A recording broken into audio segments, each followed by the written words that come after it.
As we're traveling around Europe, let's go to this amazing city which sits on the coastal islands of Zeeland and Amager. This city is linked to Malmö in southern western by the Øresund Bridge. Yes, it is Copenhagen, the capital and the most populous city of Denmark.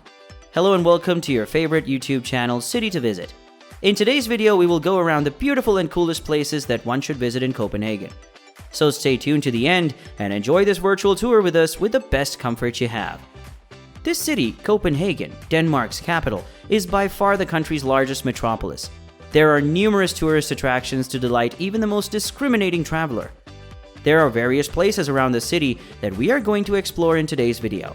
So starting our journey with Rosenborg Palace. This castle, less than 10 minutes walk from the Round Tower and now home to some of Denmark's significant cultural treasures, was initially built as a leisure palace by Christian IV.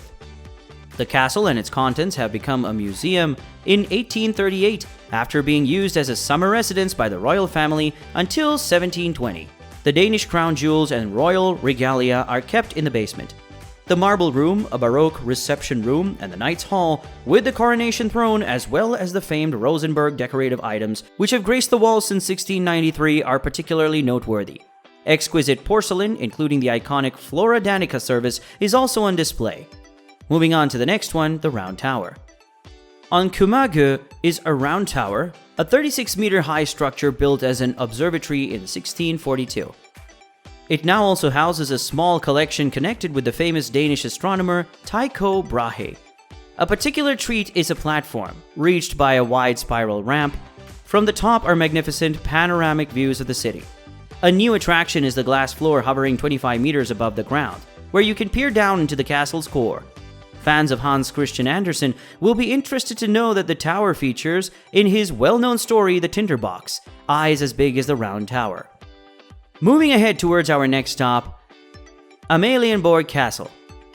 Amalienborg, Rosenborg's sister palace, and its peaceful waterfront grounds are less than 1.5 kilometers away in the Frederikstad district. The four palaces surrounding the plaza were originally constructed as aristocratic residencies, but were taken by the royal family following a fire at Christianborg in 1794. The palace was named after Queen Sophie Amalie, who had a lavish summer home on the location that similarly burned down in 1689.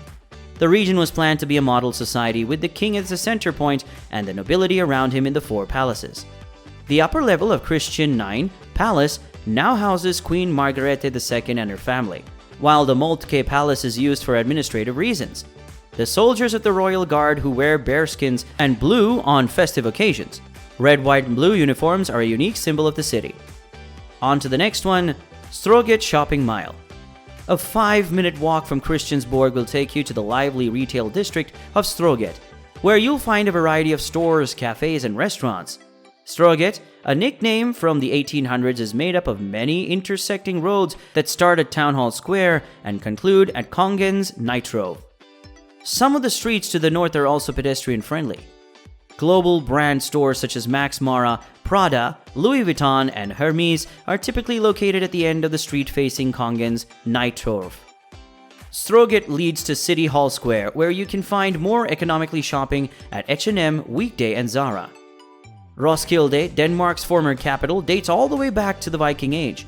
The Viking Ship Museum provides insight into the world of Vikings and their age. Moving ahead towards Roskilde. I added this because I really love the vibes of Roskilde, Denmark's former capital, dating all the way back to the Viking Age. The Viking Ship Museum provides insight into the world of Vikings and their age. Its other notable attractions include the UNESCO-listed Gothic Roskilde Cathedral, Ragnarok Museum, Roskilde Old Town, and Roskilde Fjord. MS Saga Fjord takes you on a cruise in Roskilde Fjord where you can enjoy lunch while admiring the scenery. The Roskilde Music Event, Northern Europe's largest music festival, is held in the Old City. If you want to attend the festival, you should make your plans around June or July. Roskilde is about a 40-minute drive from Copenhagen. Alternatively, you can take a train or a bus from Copenhagen to Roskilde. Moving on to the next, the Little Mermaid. Well, you will agree upon this or not, but you can't visit the Danish capital without seeing the Little Mermaid. So head along the waterfront from Nyhavn to Kastellet and take in the iconic statue and surroundings. Many boat trips sail by the Mermaid, but seeing it from land provides a far better perspective.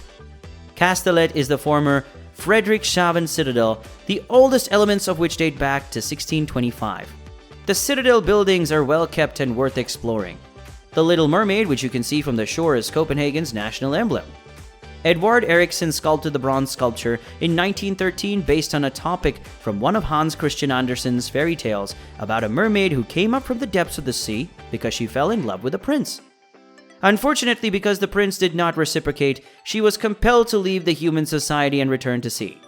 You won't be able to go up close to the mermaid herself, who is situated on rocks just offshore, but there are plenty of great photo opportunities in front of this famous statue. Moving on next, the National Gallery of Denmark. It displays the largest collection of Danish art from the 1700s to the present day, as well as impressive works from around the world.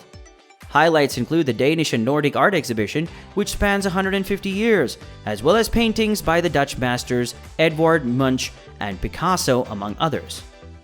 Natural light floods the upper floors, giving the gallery a wonderful airy ambience. Be sure to pick up a map before exploring all the collections so you don't miss any of the impressive works. Once you've finished appreciating the art, take a break at the on-site cafe. It is particularly pleasant and a great place to unwind and soak up the surroundings. On to the next museum, the National Museum of Denmark.